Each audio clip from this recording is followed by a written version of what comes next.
つまでも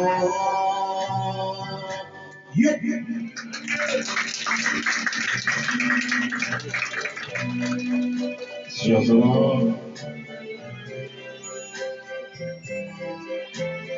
俺は君的には一番幸せなんだ。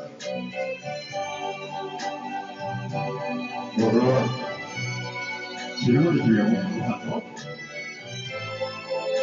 ご飯をいいだろう。君はそよ風に髪を溶かせて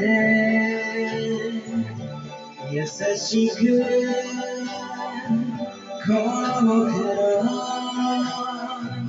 しどれにしておくれ。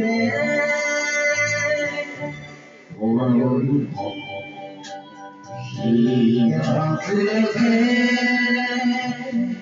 この日は去りゆくと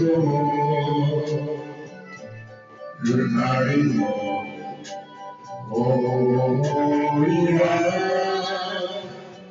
変わらないいつまでも